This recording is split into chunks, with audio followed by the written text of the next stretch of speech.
administration with the pontiff so that he can keep his attention on this act of God in the state of California, more specifically in the city of Los Angeles. And as the president uses his pulpit to try and rally the American people around any and all kinds of assistance necessary for the more than 400,000 people who have been evacuated. More than thoughts and prayers, they're going to need accommodations. They're going to need new schools. They're going to need access to food. They're going to need a sympathetic and an empathetic government to begin a lengthy reconstruction process. They're also going to need a Congress to analyze what climate change and climate disaster represents in real economic terms. First and foremost in human terms, but in economic terms. The priorities of the Congress, bipartisanly, Democrats and Republicans, must come together because from Florida to California, we are looking at unprecedented national disasters that have first a human cost, but they also have an economic cost. We stand with Karen Bass, the mayor of Los Angeles, and we find it particularly petty that some Democratic opponents find it an opportune time for them to make light of an act of God. Karen Bass is not responsible for the fires. The council is not responsible for the fires. They did respond on the question of money for the fire department with pre-disaster thinking. We almost need the 10th man in the room thinking, a concept developed by the Israelis, that when 9 people are in a room thinking the same, we must open up the idea for the improbable, the 10th man, who says, I know you want to cut the fire department's budget, but what about the possibility that fire and winds can blow and they might come over these mountains? That's 10th man thinking. And it occurs against the demands of what? More money for education, more money for Crenshaw, more money for public schools, more money for law enforcement. It comes against other demands. And as grown people, we must accept responsibility for the challenges that are in front of us, the civilized challenges, and the response ought to be civilized and not political.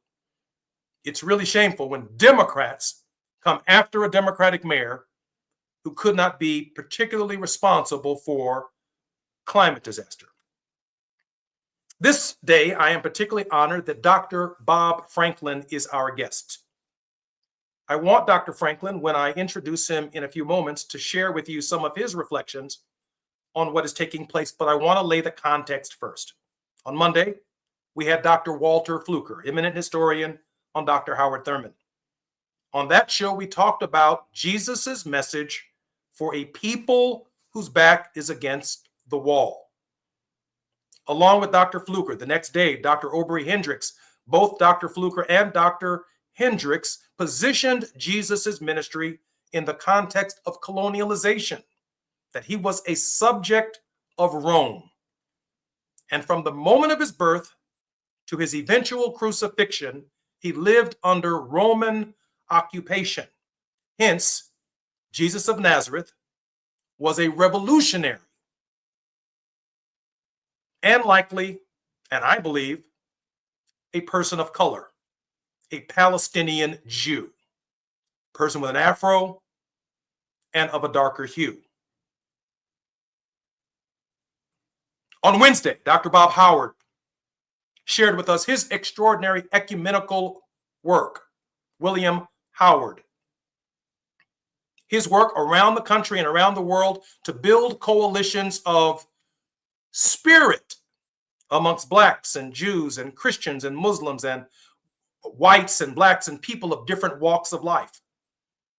When we challenge this next administration on the question of morality and immorality, I wanted to lay the foundation in our faith. We don't just pick up the newspaper and read what the story is today and just talk about it. We ask ourselves consistently the question, what would Jesus do if we had to walk in his shoes? Today, I've asked Bob Franklin, American author, theologian, ordained minister, and academic administrator who served as the 10th president of Morehouse College from 2007 to 2012, to be with us. Dr. Franklin is a visiting scholar in residence at Stanford University's Martin Luther King Jr. Research and Education Institute. In January 2014, he became the director of the religion program at the Chautauqua Institution. He became the 10th president of Morehouse College on July 1st, 2007. Prior to coming to Morehouse, he was Presidential Distinguished Professor of Social Ethics at the Candler School of Theology and Senior Fellow for the Center for the Study of Law and Religion, both at Emory University. Dr. Franklin is also former president of the Interdenominational Theological Center in Atlanta. He was a program officer in the Human Rights and Social Justice program at the Ford Foundation and served as a theologian in residence for the Chautauqua Institution, both in New York. His resume is extensive and extraordinary, and I will be introducing parts of that resume throughout the hour. Dr. Franklin, welcome to the Jesse Jackson Jr. Show. Thank you very much. A real pleasure to be with you and your audience today. Dr. Franklin, please share with us some reflections on this, the memorialization day of the 39th President, James Earl Carter. It's an extraordinary time, particularly when I reflect on the fact that President Jimmy Carter and Dr. Martin Luther King Jr. were both sons of Georgia, both received the Nobel Peace Prize, and both continue to haunt America with the message of moral citizenship and moral leadership. We need their words. We heard their words, their lives echoed today, and we will continue to hear it as we move into the King holiday period. To be a moral leader is to be a person of integrity, of courage, of imagination, of wisdom, who serves the common good and who invites others to join, and finally also holds them accountable. So I think that's Jimmy Carter's message. That's what other presidents and other leaders today try to remind the nation and the world of what we expect from future presidents. And so we'll see if that message falls on fertile soil.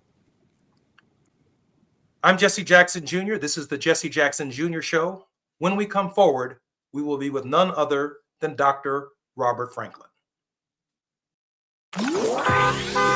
It's afternoon drive time with Jesse Jackson Jr. Only on KBLA Talk 1580.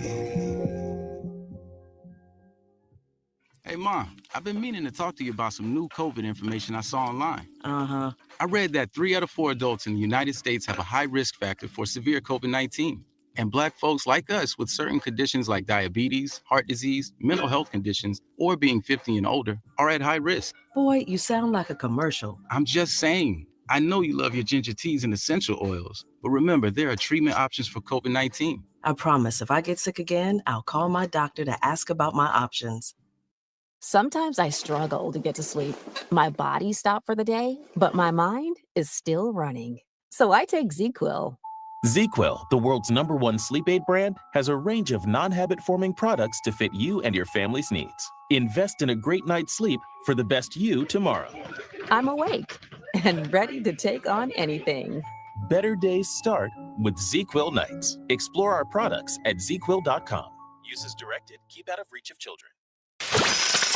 Somebody bring out the confetti, baby! Starting Monday, January 6th, KBLA Talk 1580 has a new midday lineup. I'm excited. Are you ready for Tavis Smiley, Dr. Cornel West, Jesse Jackson Jr., D.L. Hughley, and E. Cordelai Corte back to back? Oh my God! Are you really ready for all this smoke? I'm ready, brother. Yes, we still have Dominique DePrima in the mornings and Zoe Williams in the evenings, but middays just got lit on KBLA Talk 1580. We on fire. All across America, people are talking about our new midday lineup. Starting Monday, January 6th, our KBLA 1580 app downloads are on fire because everybody's going to be tuning in. Yes, I love you guys. You are the bomb. Now would be a good time to hit up SMB at KBLA1580.com if you want folks to hear about your business or brand. That's SMB at KBLA1580.com. It's going up in 2025 on KBLA Talk 1580. It's going up. That's what I want.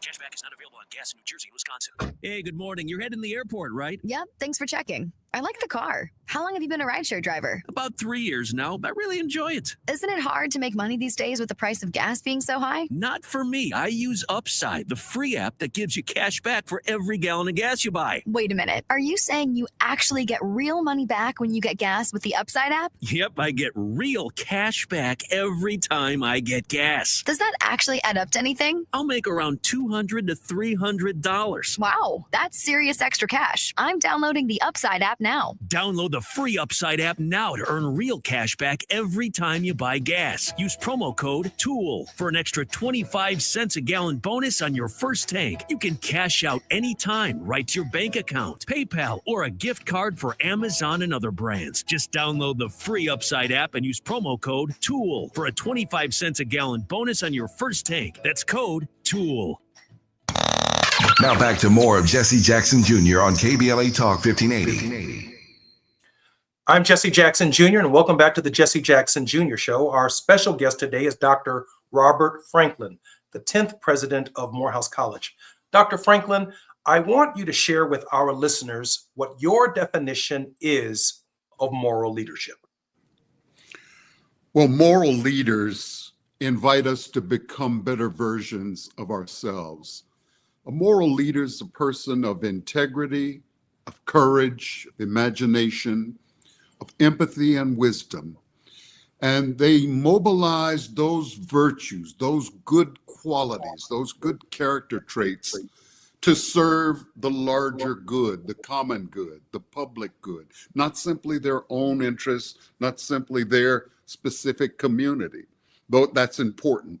But moral leadership reaches beyond and sees the larger human family in its interconnection and interdependence. They use the integrity to serve the common good, and they invite others to be a part of the process. That's what leadership is about. And So finally, moral- they hold people accountable. Moral leadership could also be the head of a corporation Absolutely. that directs the board of directors or the board of investors that we are not going to invest in South Africa. Moral leadership may say that we are not going to look down on people. We're going to pay them a living wage, not just a wage to get by, but a wage to thrive. Yes. Moral leadership might say that we're not going to dump toxic chemicals upstream, downstream, or in any kind of stream where there are people who rely upon that water to drink and breathe. That's corporate moral leadership. But then there's also public moral leadership. Dr. Franklin, can you share with us, in your estimation, maybe 3, maybe 4 of presidents of the United States who have demonstrated, from your analysis and definition, moral leadership? Well, I would certainly place Abraham Lincoln as one who was not perfect. He had to grow on issues of race and the embrace of the entire human family. The poet Oscar Wilde said, "Every saint has a past and every sinner has a future." And that notion of having a future, I think that Abraham Lincoln was certainly one of those presidents. I also think that Lyndon Johnson, the way in which he exercised real courage on issues of implementing the 1954 Brown versus Board of Education decision, and created all sorts of structures to support families, support people who are vulnerable and in need. And so Lyndon Johnson certainly goes on that list. And then I think that Barack Obama, in his vulnerability and his willingness to run, to share his struggles and challenges, but also, once again, to bring new people into the process of government. So those leaders would certainly be on my short list. And then, of course, today, obviously, we're talking a lot about Jimmy Carter as a person who transcended his parochial beginnings as a peanut farmer in Georgia to lock arms with Ambassador Andrew Young, with the Reverend Jesse Jackson, with other leaders like Vernon Jordan and the civil rights leadership. He learned from them. And that's an important part of moral leadership, is your humility and willingness to learn from others who can instruct and guide you. You know, I have to ask you the other question, which is obviously, give me a handful of the immoral presidents, and I'm going to take a huge category, the first 15 presidents who ignored slavery, did nothing about it, compromised it all the way up to the American Civil War until the election of Abraham Lincoln. I get it. Those guys right there had a struggle with the question of equality, race, racism, slavery, immorality, slaveholders, looking down on people, calling them 3/5 humans. I got that. So that's 16 immoral ones. Lincoln is a turning point in the idea of moral leadership in the presidency. But certainly your standards of definition have to be disappointing with other men who've held that office.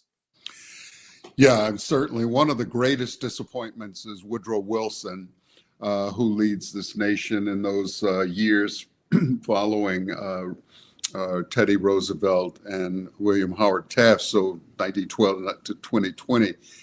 This guy was an intellectual. He'd been president of Princeton University, goes to the U.S. presidency, and brings all of his Jim Crow racist assumptions and practices and policies, much of which he exhibited at Princeton, into the White House. I think there's a real tragedy because we expect people who are relatively intelligent and enlightened to know better and to do better. And he didn't. So he was perhaps the greatest disappointment. And then to come to someone like President-elect Donald Trump is no surprise. Expectations are already so low. He's demonstrated the lack of virtue and is simply a transactional president. He makes deals. And so we have to hold such leaders accountable, even as we try our best to work with them to enact positive transactions for our community and for the most vulnerable people in the nation. You know, Dr. Franklin, when I was in public office, the only transaction that I had with my constituents was the promises I made for them to do the best job I could do for them in exchange for their vote. Yes. I never asked them for campaign contributions. I never asked them to come to a fundraiser. If they came, they came. Yeah. But there was not this transactional nature of politics. And I keep hearing that. I even heard on another program, not on KBLA, but on a different station, the idea that people who are politicians are transactional, that you have to do something for them to get something from them. I come from the school of thought that leadership is a blessing, an opportunity, but it's also moral leadership. There is servant leadership. Here. And I'm elected for 2 years to do something for my constituents and to give it my best. But now it's, well, you weren't here for me at my event. And therefore, I'm not going to be here for you at this. This whole transaction is beneath the dignity from my perspective of public service. And it really raises the question, Dr. Franklin, as to whether or not moral leadership is even the standard anymore. And that the standard now is transactional leadership. I heard another politician, by the way, say today that politics is about transactions. And I couldn't believe it. And I'm not even sure they know what they said. Dr. Franklin. Good observation. How do we move from transactional leadership this for that, tit for tat, quid pro quo, transactional leadership to transformational leadership. Yes. That yes. requires a vision and a capacity to communicate the vision and then act upon it, to enact and develop policy to give it legs. One of the things I admired about your leadership in Congress was the extraordinary ability you had to articulate big visions, but add very practical grounding, new law, new policy, new practice. And there were times where I was driving along in different parts of the country. I'd hear you on the radio, and I'd chuckle. I said, this guy's amazing. I mean, it is precisely the use of moral rhetoric to lift people and to elevate their sights and their discourse. So thank you for what you did then. Thank you for what you're doing now. Well, thank you. Thank you for sharing with us. This question of the language, though, it's almost like inherent in the language, there are certain limitations. When I think about the towering speeches on morality from Martin Luther King Jr., as we shift our reflection to his leadership, and I think about the limited vocabulary of Donald Trump. Yes. Yes. That the education of Dr. King and his capacity to find the right words and bring them together in the right space and speak to eternity and not just to the transactional moment. Right. Language is a factor in helping define moral leadership. Absolutely. One of the beautiful things about Abraham Lincoln, he never attended or graduated from college. Abraham Lincoln, many people don't know this, was mostly as they use the word, autodidact. He taught himself. And you know what his two primary textbooks were? The Bible and Shakespeare's work, Shakespeare's corpus. He read, he studied, he tried to understand human nature from both those perspectives. And he appropriated this marvelous language from the Bible and Shakespeare to craft his own speeches. And you've done some of that. You grew up in a household with amazing moral rhetoric and lofty vision, the power of poetry, the power of mellifluous language to paint pictures of a better city, a better community, a better church or mosque or synagogue, a better nation. And I think that's what Martin Luther King did. We like to claim at Morehouse that we contributed something to that, but he brought a lot to it as well. Absolutely. And so that's part of the educational responsibility. And I know teachers are viewing and listening today. I want to commend the teachers, the Earth, Wind, and Fire. Say, bless the teachers who give so much to many. And that is what we need today. That's what the KBLA is doing with so many of your wonderful community service programs. Expand our imaginations. Einstein said, logic will take you from A to B, but imagination will take you anywhere. That's what we need, leaders who dream big. Dr. Franklin, we have about 4 more minutes left in this particular segment of our program. Your thoughts about the direction of our nation and whether or not we can achieve a moral higher ground. We certainly can, because we have blueprints. We have examples. We have in the lives of citizens like Martin Luther King, who's a Christian, but he learned so much from a Hindu, Mahatma Gandhi. He locked arms with a Buddhist priest, Thich Nhat Hanh, the Vietnamese Buddhist. Yeah. I mean, King was a kind of global citizen, and yet he was very much a part of a Black Baptist church and culture that was common to many of us. We know Martin Luther King's background. I think that's a part of what can help America go forward, and not only help us envisioning in large ways the way in which I think that Vice President Harris sought to offer, but can fortify our resilience during difficult times. When winter comes, how do we stand? How do we bear up through the coming years? And we will, and we can, because we have the songs, We have the poetry. We have the reminders in the lives of people like King and Ella Baker that we've been through hard time before. We'll get through this together as well.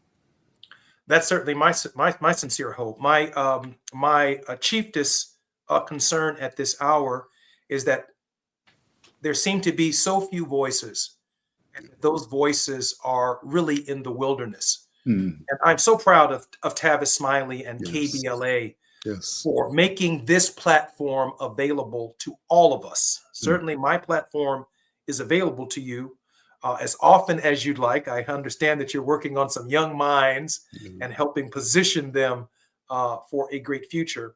But we want you to know, Dr. Franklin, we're extraordinarily grateful for all that you've done. President of major universities, president of theological seminaries, teaching in class at Emory University, and offering a moral vision of leadership that matters. All leadership isn't the same. But the idea of moral leadership has its grounding in something. At the beginning of the week, we began with this question raised by Howard Thurman and whether or not Jesus's ministry is applicable, and it is, to a people whose backs are against the wall. We then turned our attention with Dr. Aubrey Hendricks to the question that Charles Spurgeon asked: what would Jesus do?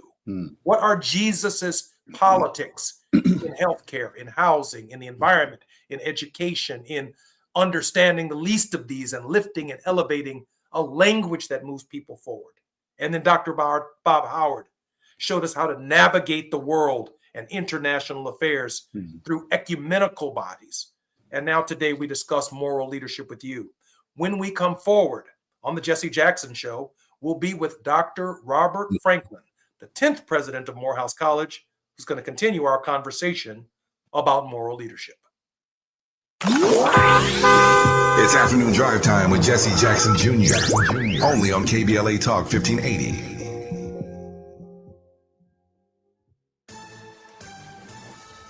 I'm Amber Payton with 4 things you should know from BIN News. Nearly 400,000 people in Southern California are facing evacuations as uncontained wildfires kill at least 5 and destroy thousands of structures. Officials warn the death toll may rise with further searches.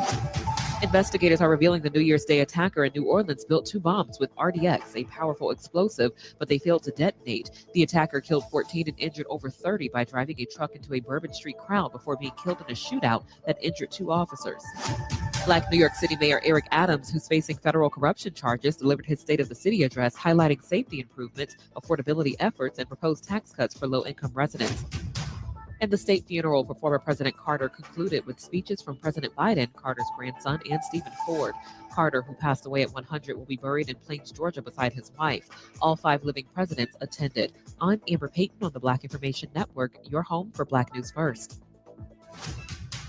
Nearly 3,000 teen drivers die in car crashes each year. Tire Rack Street Survival is designed to save lives.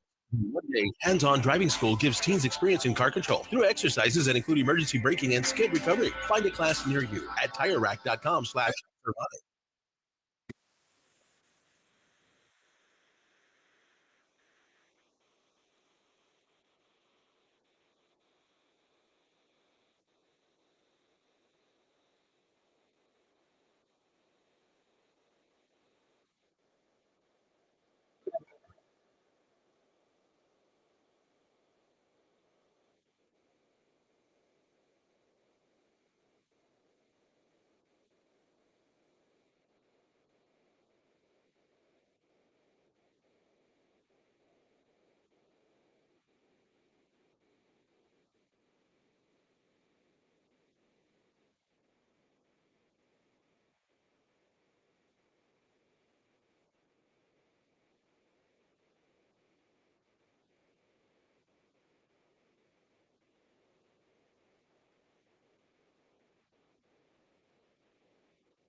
This is KBLA Talk 1580.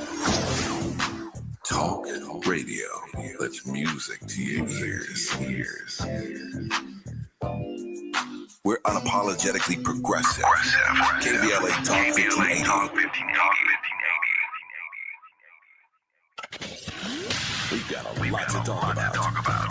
Hi, I'm Ray Richardson, your sports connection here at KBLA Talk 1580. Join me and my co-host Neil Scarborough every Saturday night at 7 for Out of Bounds, the show that brings some flavor to the world of sports for 60 minutes. We take you beyond the scores and press conferences. We give you our point of view, the way Black folks see what's going down. You can join the conversation and give us your analysis at 1-800-920-1580. Out of Bounds every Saturday night at 7 on KBLA Talk 1580. We've got a lot to talk about. Unapologetically progressive. KBLA Talk 1580. We've got your black. You like the style, dog.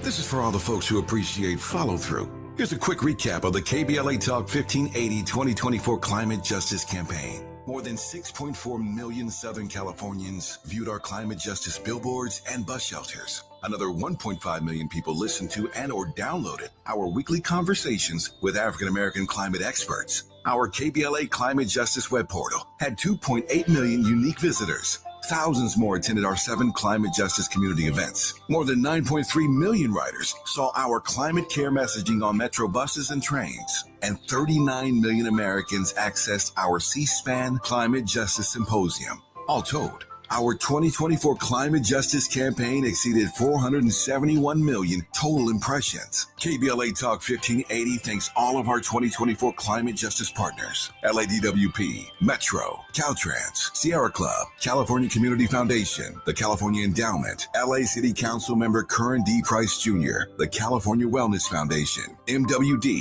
AQMD, and the Port of Los Angeles. Caring about the climate, caring about the community, changing the conversation. We're KBLA Talk 1580. Yeah, y'all, come on. Come to drums. At KBLA Talk 1580, we fight the power every day. Yeah, gotta give us what we want. Gotta give us what we need. Hey. I listen to KBLA and I love the commercials. I know what the commercials mean. I also, if I'm looking and trying to figure something out, I need something to talk to me that might hit me. And it happens on TV because, you know, every time they show a sporting event, they got the pharmaceutical companies back to back telling people how to fix the sickness on the same stuff that they sell them. So we get it. Yep, we get it too, Chuck D. And that's why at KBLA Talk 1580, we don't black down. Drop it. Our freedom of speech is freedom of death. We got to fight the powers that be. Fight the power. Fight the power. You're listening to Jesse Jackson Jr. on KBLA Talk 1580. I'm Jesse Jackson Jr., and welcome back to the Jesse Jackson Jr. Show. Our very special guest is Dr. Robert Franklin, the 10th president of Morehouse College. Dr. Franklin's resume is so extraordinary, I want everyone to Google it. I want to keep his book, Moral Leadership, which is available at Amazon.com, up as often as possible, because that's what we're going to be discussing for the next 4 years. The difference between moral leadership and immoral leadership. Dr. Franklin, share with us your thoughts about the journey that the nation is on and the path that it is on as the Biden administration comes to an end and 4 years of Donald Trump is ahead of us. Well, the great jurist Oliver Wendell Holmes once said that a person's mind, once stretched by some new idea, can never return to its original dimensions. Wow. You think about that we have been exposed to what's possible for alleviating poverty, what's possible for creating new opportunities and stimulating entrepreneurship. What's possible? I love some of the work that KBLA has been promoting around climate justice. So we've seen just a taste of that. Now we hit the pause button, but pause does not mean a stop. And delay does not mean denial, as some of the great pastors of Los Angeles love to say. So I'm encouraged. I'm not happy about this new long season of winter we're entering, but I know we've been cold before. And it's going to push us closer together the way we used to sit in our cars when the heat wasn't working well on the south side of Chicago in those freezing winters. We just got closer and we made a little heat and a little warmth, and that gave us encouragement. So we'll do that because we have examples. We see what good policy, what respect for the environment, what expanding and sharing prosperity can mean, what eliminating barriers to voting should mean and should look like. And we're going to return to that work no matter what this next leadership team brings into place. Well, I certainly appreciate your optimism and the hope that the future holds something greater. But to use the Oliver Wendell Holmes example that you brought forward, our minds have now been expanded to the idea that Canada could be our 51st state, that Greenland can be conquered, that the United States president with an immunity decision and an unfettered pardon power could authorize the occupation of Panama, which or take back the Panama Canal. So our minds are also being expanded as a nation in the negative. Yes. And I have my own thoughts, by the way, about the Panama issue, which is I don't think that's just about shaking down the Chinese so they don't have to go all the way around South America with tariffs. Clearly, there's a shakedown that comes through the shorter passage. But I also see it as Donald Trump's way of stopping the migration from South America because it's the choke point of the two continents. And so you're looking at an unprecedented colonial expansion, an expansion of the American empire in ways that our minds have not considered in the past. Dr. Franklin? Brilliant analysis. And this expansion of American empire is something that your previous guests have talked about for years, as you have, as your dad has. Dr. Fluker and Dr. Hendricks and Dr. Bill Howard, all of these leaders have been warning us about the damage that can be done by unchecked power and imperial power. So you're absolutely right. And I am quite sober about the damage that can be done. And although I have faith in our resilience and our ability to restore and come back and realize we can do better than this, that's what Jimmy Carter's book title, Why Not the Best? And in this past election, I wonder why not the best, the most intelligent, most accomplished. But that's not what the decision America made this time. So we'll have to learn the hard way, the consequences of selecting inadequate, damaged leadership. But I want to hold your critique and your analysis in view as we go forward. Let's be suspicious of what this president-elect and his team are up to. And every day, hold them accountable, call them out, as I know you and others and Tavis will be doing on this program and others. Speak truth to power. And as George Orwell once said, you know, when we have sunk to such depths, the first duty of intelligent people is to simply restate the obvious. And that's what we'll be doing. Dr. Franklin, let me ask this question. Some of us root our moral leadership in the Gospels, but not everybody believes in Jesus of Nazareth. Still others believe in Jesus Christ. And I make the distinction between Jesus of Nazareth, the actual human figure who lived in the first century, and Jesus Christ, what he became over 2,000 years. And one could argue a corruption in the Christian systems, which Aubrey Hendricks argues made him a meek, mild, defenseless little baby who grows into a man who ends up on a cross, who celebrates Easter with eggs and hunts and things like that, but not someone who stands on the side of the woman at the well or on the side of people without health care, without housing, without basic means of assistance, let alone the assistance necessary to thrive in our economy or in our world so that they too may achieve the highest standards of their potential and what they can become in their own lives. But then there's others who may not get their moral strength from the Gospels, but they still get their moral leadership and their strength from somewhere else. Can you share with us, before we go to the break, in the 2 minutes that we have before we come forward, where that moral leadership comes from? Is that an ethical relativism standard? Yeah, I think we need to avoid ethical relativism and to acquaint ourselves with these other rich traditions of moral wisdom from which we can draw. That's a part of what the HBCUs of America try to do, what all great colleges and universities are up to: introduce students to these sources of moral knowledge, what's good and bad, what's right and wrong, what's praiseworthy and blameworthy, of stimulating the moral will to do the right thing. Because you can have knowledge, I know what's right, but I don't want to do. So the will must be educated. And then finally, encourage practice. Practice speaking truth to power.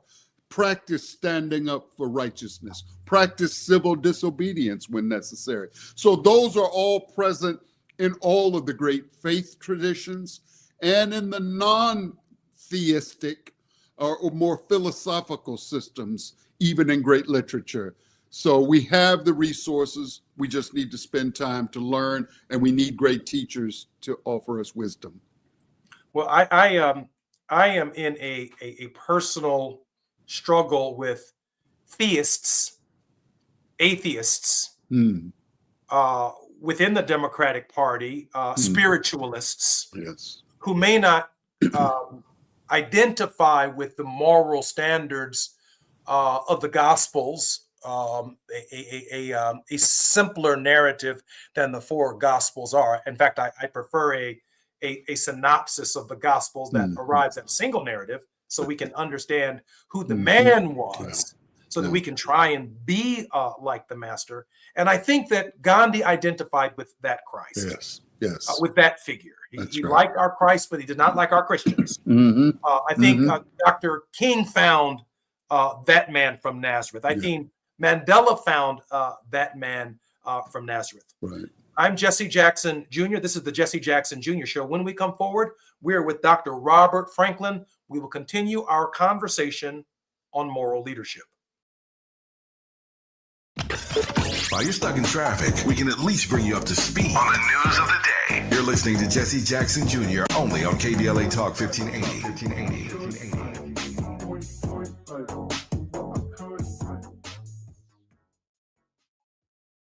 The following is not a contest and is a paid advertisement by Family Vacation Getaways for the purpose of soliciting sales of vacation ownership. For complete details, please visit fvgradio.com. If you want a complimentary stay in Cancun at a luxury resort, then Family Vacation Getaways may have your ticket to paradise. We're giving away a 5-day and 4-night stay to the first qualified 50 callers who can name an animal that lays eggs and is not a bird. An animal that lays eggs and is not a bird. Do you know it? Call now, 800-868-6431, 800-868-6431. You may also be eligible for an exciting bonus vacation to Orlando, Florida for just $398. And don't worry about anything ruining your plans. We can extend your travel up to 18 months. Name an animal that lays eggs and is not a bird, and you may be eligible to get a complimentary Cancun resort stay and an optional bonus vacation to Orlando for just $398. What are you waiting for? Call 800-868-6431. Again, call 800-868-6431 and give us your answer. The California Crusader newspaper would like to thank all of our subscribers for their support throughout the years, proudly serving the South Los Angeles and South Bay areas for more than 40 years. The California Crusader is a multicultural, Black-owned, adjudicated newspaper that focuses on providing newsworthy information to the people in our community.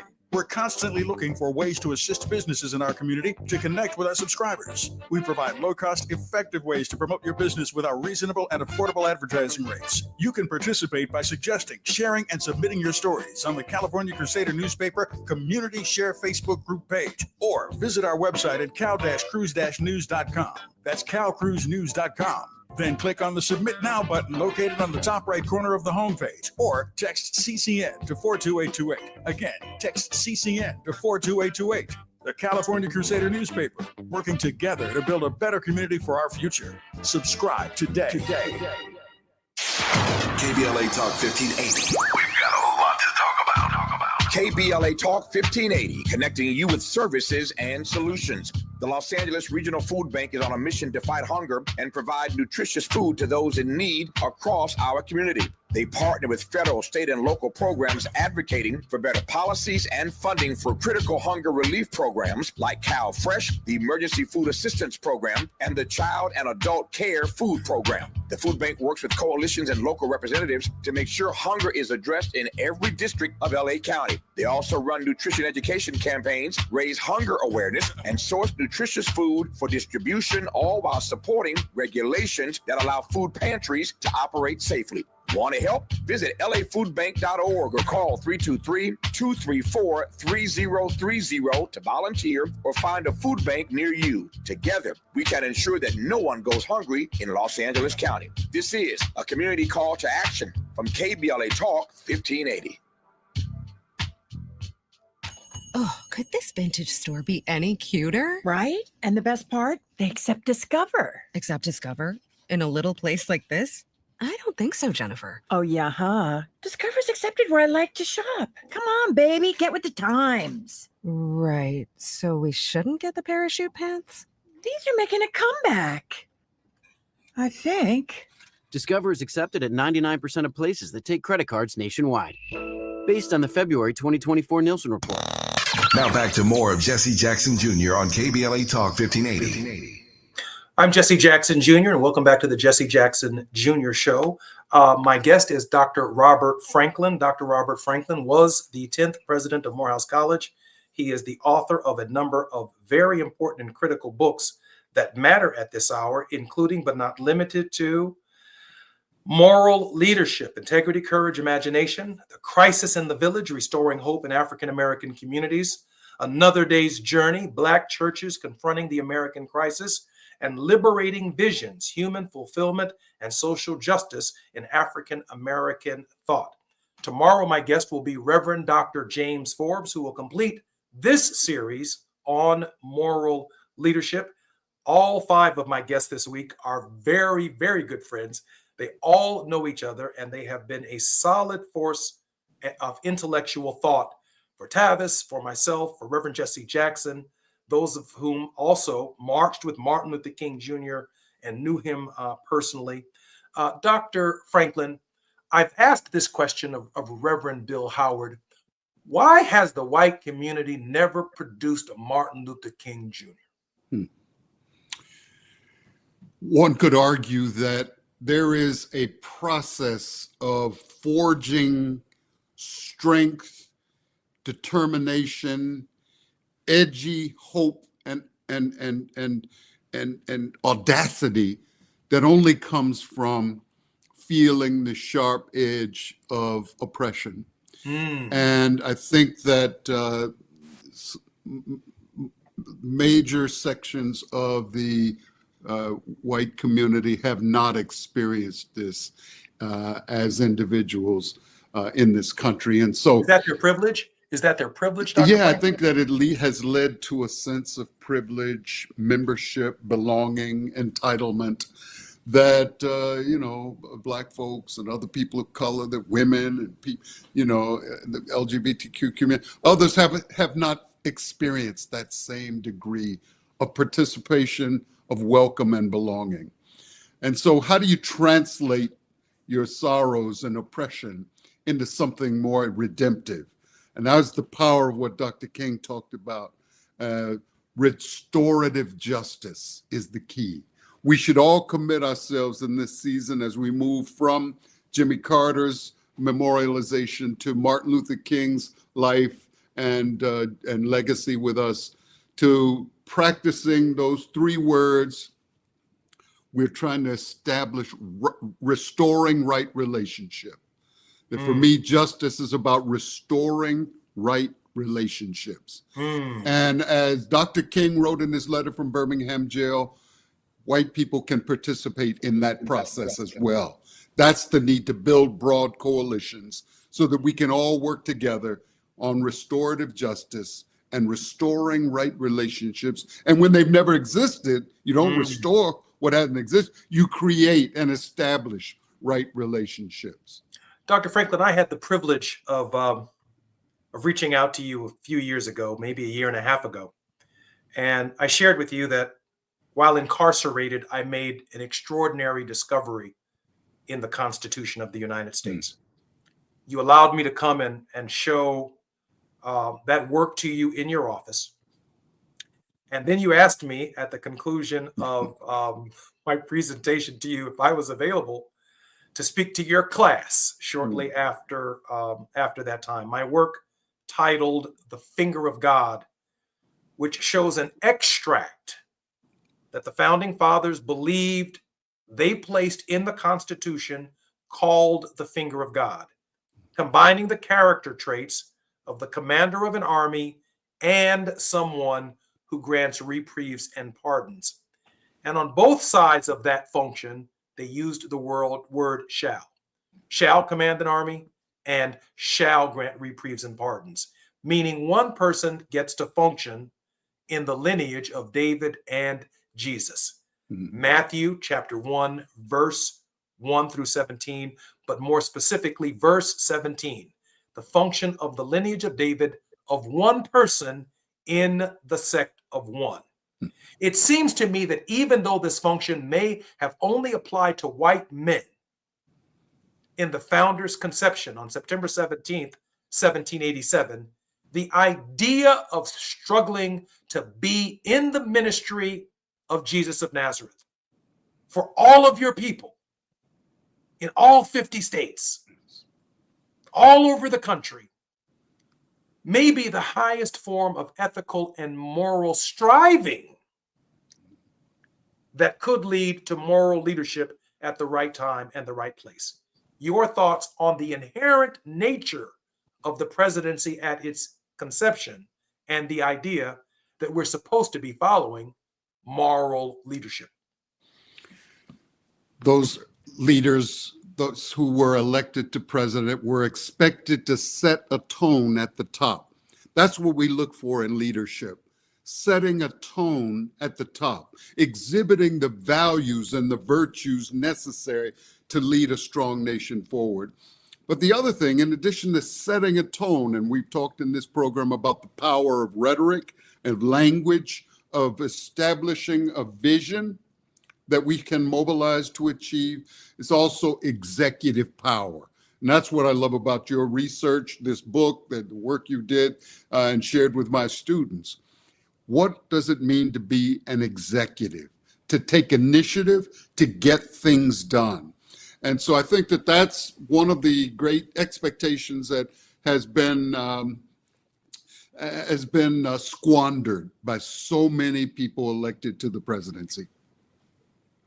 Dr. Franklin, let me ask you this question. There are examples of moral leadership in our community today.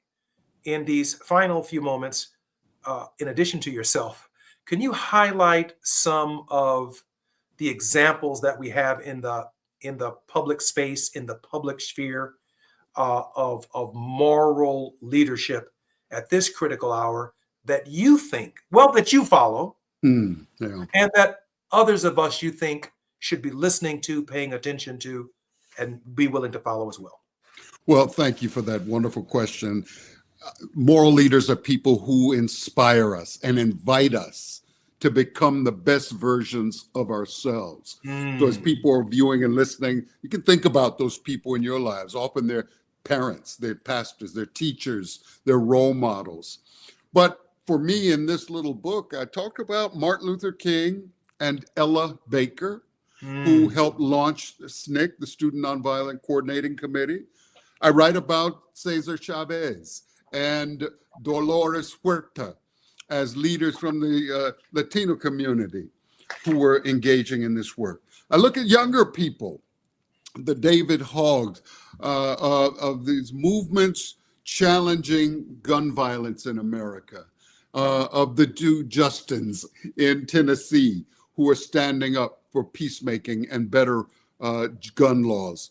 But also think about the role of artists, from Kendrick Lamar to filmmakers. I count Spike Lee, one of our proud Morehouse alumni, as trying to raise consciousness, trying to speak truth to power, and trying to lift the condition of the least advantaged members of the community. My final question, how do we marry our faith and our faith in a country, in a constitution that over a way with tears have been watered? Yes. The stony road that we have trod. Yes. The bitter and chastening rod. Help us walk through, in our final 3 minutes, our faith and our response to our faith in the present, in terms of our own willingness to engage in the kind of social transformation necessary to build a kind of heaven on earth, a kind of beloved community, a kind of kingdom of God in the present. Well, we're reminded that Jesus was not crucified in a cathedral between two candles. He was crucified between two thieves. That's all right now. On a garbage heap. And so we're called to practice what Howard Thurman and these leaders that you've mentioned earlier say to us day by day, to ask, what does love call from me today? What does justice require? How do we restore right relationships? And above all, it requires a measure of humility. Even as we act boldly, we also recognize I might be wrong. And so I need other people to hold me accountable. Part of the beauty and inspiration of Frederick Douglass and Marcus Garvey and so many others. So Rabbi Hillel said the world is equally balanced between good and evil, and your next act will tip the scale. I'm Jesse Jackson Jr. My very special guest has been Dr. Robert Franklin. We are so grateful for your contribution, for your service. You're listening to the Jesse Jackson Jr. Show. When we come forward tomorrow, we will be with Dr. James A. Forbes. Thank you so much for your time. And Dr. Franklin, thank you for your service. KBLA 1580 Santa Monica.